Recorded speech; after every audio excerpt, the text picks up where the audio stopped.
नमस्कार, welcome to stock infuse. अगर आप चैनल पर पहली बार विजिट कर रहे हैं तो चैनल को सब्सक्राइब कर दीजिएगा।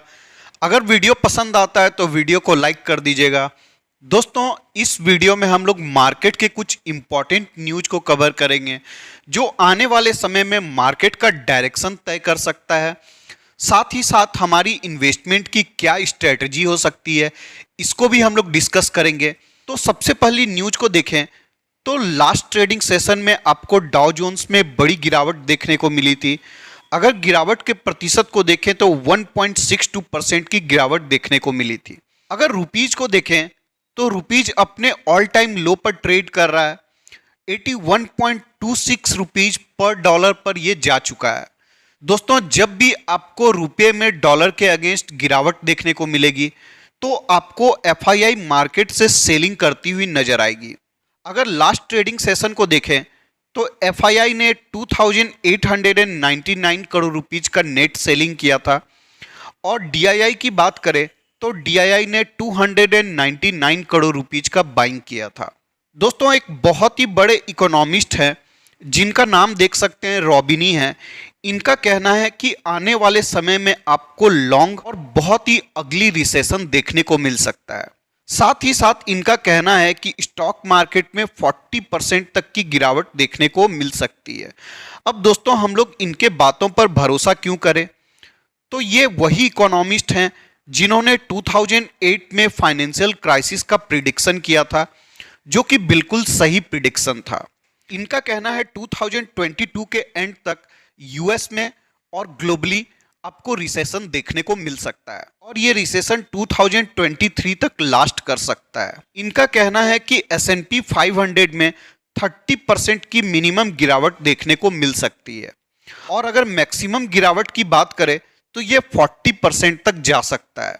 दोस्तों, 30 से 40% का गिरावट अगर इंडेक्स में होता है तो पोर्टफोलियो में उससे भी ज्यादा गिरावट देखने को मिल सकती है। दोस्तों, अभी यूएस में अगर आप इन्फ्लेशन के रेट को देखें तो आपको ये 8% से भी ज़्यादा देखने को मिलता है और यूएस फेड का टारगेट है कि वो इन्फ्लेशन को 2% तक लेकर आएगी। दोस्तों, 8% से इन्फ्लेशन को 2% लाना एक बहुत ही चैलेंजिंग टास्क है।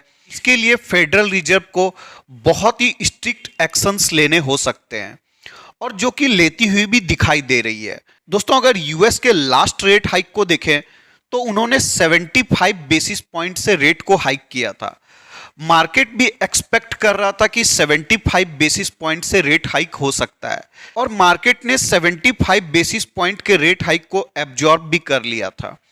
लेकिन जब यूएस फेड का कमेंट्री आया कि वो आने वाले समय में इंटरेस्ट के रेट को और हाइक कर सकते हैं और इंटरेस्ट के रेट को 4% से 4.2% तक लेकर जा सकते हैं। दोस्तों, ये इंटरेस्ट रेट हाइक बहुत ही ज़्यादा है और ये इंटरेस्ट रेट हाइक ज़्यादा क्यों है, इसको हम लोग वीडियो में आगे हिस्टोरिकल डेटा से देखेंगे। आगे देखें तो पेंडेमिक के बाद जो सप्लाई चेन में डिस्टरबेंस हुआ था वो अभी तक नॉर्मल नहीं हुआ है। साथ ही साथ आपको रसिया यूक्रेन का वार देखने को मिलेगा। चाइना में जीरो कोविड की पॉलिसी अपना के रखी है जिसके कारण चाइना के बहुत से शहरों में लॉकडाउन देखने को मिला है और चाइना के लास्ट क्वार्टर का जीडीपी का डेटा देखेंगे तो जीडीपी में आपको 2.65% की गिरावट देखने को मिली है।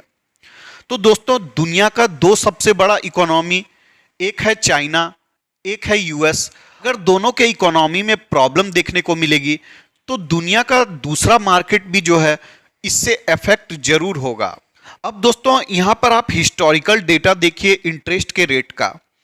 इंटरेस्ट का रेट हाइक आपको 2015 में भी देखने को मिला था, लेकिन इन्होंने आराम से रेट हाइक किया था और रेट हाइक होने के बावजूद भी इंटरेस्ट रेट आपको 2.5% से कम देखने को मिला था। लेकिन अभी आप करेंट रेट हाइक्स को देखिए, रेट हाइक्स कितना शार्प देखने को मिला है। विद इन 6 मंथ ये 0.7% से 3% तक ऑलरेडी जा चुका है और इनका टारगेट है कि ये 4 to 4.25% तक इसको लेकर जाना चाहते हैं। तो दोस्तों, आप समझ सकते हैं कि ये रेट हाइक कितना ज़्यादा है। आपको सिर्फ 2004 में ही 4% से ज़्यादा इंटरेस्ट का रेट देखने को मिलता है। 2004 को छोड़कर आपको किसी भी पीरियड में इतना ज़्यादा इंटरेस्ट का रेट हाइक देखने को नहीं मिला है। आगे देखें तो दोस्तों यूएस में बॉन्ड का इंटरेस्ट रेट बहुत ही तेजी से बढ़ा है। पिछले एक साल में ये 0.7% से बढ़कर 4% तक जा चुका है। तो आप समझ सकते हैं कितनी तेजी से बॉन्ड का इंटरेस्ट रेट बढ़ा है। अब दोस्तों जब भी यूएस के बॉन्ड का इंटरेस्ट का रेट बढ़ता है तो इंस्टीट्यूशनल इन्वेस्टर जो होते हैं एफआईआई, जिनके पास ह्यूज अमाउंट ऑफ मनी रहता है, वो स्टॉक मार्केट से पैसा को निकालते हैं और बॉन्ड में इन्वेस्टमेंट करना स्टार्ट कर देते हैं। मैं ऐसा नहीं बोल रहा कि वो पूरा का पूरा पैसा स्टॉक मार्केट से निकाल लेते हैं, बट अच्छा खासा अमाउंट निकालते हैं और बॉन्ड में इन्वेस्ट कर देते हैं। दोस्तों आपको ये 4% का इंटरेस्ट रेट कम लग सकता है, लेकिन यूएस का बॉन्ड 100% सेफ होता है। तो जब एफआईआई इंस्टीट्यूशनल इन्वेस्टर्स को बिना कोई रिस्क का 4% का इंटरेस्ट मिलता है तो वो बॉन्ड में इन्वेस्टमेंट करना स्टार्ट कर देते हैं। दोस्तों ये बॉन्ड का वैल्यू कितना है आपको इस बात से ही समझ में आ जाएगा कि इस बॉन्ड में इंडियन गवर्नमेंट भी इन्वेस्टमेंट करती है, चाइना की गवर्नमेंट भी इन्वेस्टमेंट करती है, जापान की गवर्नमेंट भी इन्वेस्टमेंट करती है और दुनिया की जितनी भी बड़ी इकोनॉमी है वो सारा इस बॉन्ड में इन्वेस्टमेंट करती है। आप समझ सकते हैं जब दुनिया के बड़े बड़े कंट्री इस बॉन्ड को खरीदते हैं तो इस बॉन्ड का वैल्यू कितना ज़्यादा है। अब दोस्तों एक और इम्पॉर्टेंट पॉइंट है, रसिया ने न्यूक्लियर बॉम्ब गिराने का धमकी दिया है कि आने वाले समय में हो सकता है हम न्यूक्लियर बॉम्ब यूक्रेन पर गिरा दें। ये बड़ा न्यूक्लियर बॉम्ब की बात नहीं हो रही है, हो सकता है एक छोटा टैक्टिकल न्यूक्लियर बॉम्ब गिराया जा सकता है। मुझे इसकी संभावना काफ़ी कम नज़र आती है, लेकिन एक्सपर्ट का कहना है कि हो सकता है रसिया एस्पिरेशन में आकर कोई छोटा टैक्टिकल न्यूक्लियर बॉम्ब का इस्तेमाल कर दे। दोस्तों अगर छोटा टैक्टिकल न्यूक्लियर बॉम्ब भी गिरता है यूक्रेन पर तो इसका इफेक्ट आपको मार्केट पर गजब का देखने को मिलेगा। मार्केट तेजी से आपको नीचे गिरती हुई दिखाई दे सकती है। दोस्तों मैं जो भी न्यूज आपको बता रहा हूं, मेरा कोई उद्देश्य नहीं है कि मैं आपके अंदर पैनिक क्रिएट करूं। मैं खुद भी पैनिक नहीं हूं और मैं आपको भी पैनिक नहीं करना चाहता हूं, बट हमें मार्केट के न्यूज के बारे में पता होनी चाहिए कि आने वाले समय में कौन कौन सी घटना हमारे इन्वेस्टमेंट के डिसीजन को अफेक्ट कर सकती है। अब अगर आगे देखें तो 30 सितंबर को आरबीआई अनाउंस करने वाला है कि आरबीआई कितने बेसिस पॉइंट से रेट हाइक करने वाला है। अब दोस्तों ये भी मार्केट के डायरेक्शन को डिसाइड करेगा।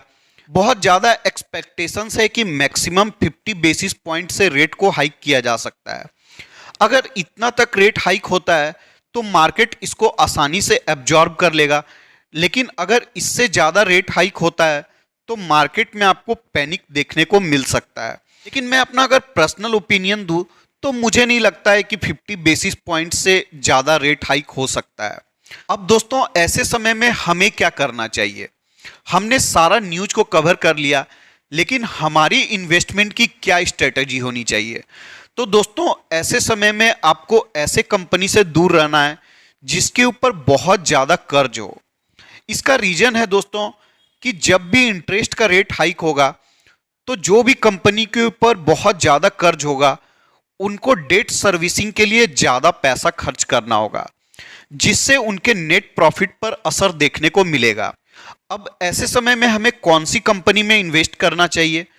ऐसे समय में दोस्तों हमें कंजम्पशन वाले सेक्टर पर ज़्यादा फोकस करना चाहिए, जैसे कि एफएमसीजी सेक्टर हो गया, जैसे कि पावर सेक्टर हो गया, पेंट कंपनी हो गई। ऐसे ही डिफरेंट कंजम्पशन वाले जो सेक्टर होते हैं उसमें हमें इन्वेस्टमेंट करने के बारे में ज़्यादा ध्यान देना चाहिए। दोस्तों ऐसे समय में हमें पेनी स्टॉक से दूर रहना चाहिए।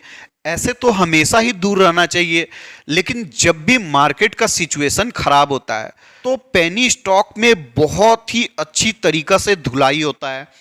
पेनी स्टॉक इतना ज़्यादा गिरेगा कि आप उसको होल्ड करने के बारे में सोच भी नहीं सकते हैं और उनको रिकवर करने में भी बहुत ही ज़्यादा लंबा समय लग सकता है। इसलिए अभी पेनी कंपनी से दूर रहिए, साइक्लिकल सेक्टर से दूर रहिए, ऑटो सेक्टर से दूर रहिए। अब दोस्तों एक और इम्पॉर्टेंट पॉइंट बता देता हूं जो मैं बोलना भूल गया था। ये जितने भी प्रिडिक्शंस हैं रिसेशन वाले, ये यूएस के मार्केट के लिए है। इंडिया का मार्केट में रिसेशन का कोई भी संभावना नज़र नहीं आता है। लेकिन दोस्तों अगर यूएस में रिसेशन आता है तो आपको इंडियन स्टॉक मार्केट पर भी इसका इफेक्ट देखने को जरूर मिलेगा। आपको इंडिया का मार्केट यूएस के मार्केट से बेटर परफॉर्म करता हुआ नजर आएगा, लेकिन इंडिया के मार्केट पर इसका कोई भी असर नहीं हो, ऐसा नहीं होने वाला है, क्योंकि बहुत सारा एक्सपोर्ट हम यूएस को करते हैं।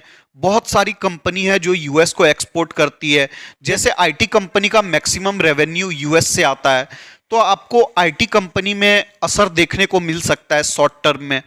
साथ ही साथ फार्मास्यूटिकल कंपनी में असर देखने को मिल सकता है। बहुत सारी केमिकल कंपनी जो यूएस को केमिकल सप्लाई करती है, तो यूएस में अगर डिमांड कम होगा, वहां पर रिसेशन देखने को मिलेगा, तो ऐसी कंपनियों के एक्सपोर्ट पर असर पड़ेगा और आपको उन कंपनियों में शॉर्ट टर्म में गिरावट देखने को मिल सकती है। तो दोस्तों इस वीडियो के डिस्कशन के लिए इतना ही रखते हैं, मिलते हैं किसी और वीडियो में, तब तक के लिए धन्यवाद।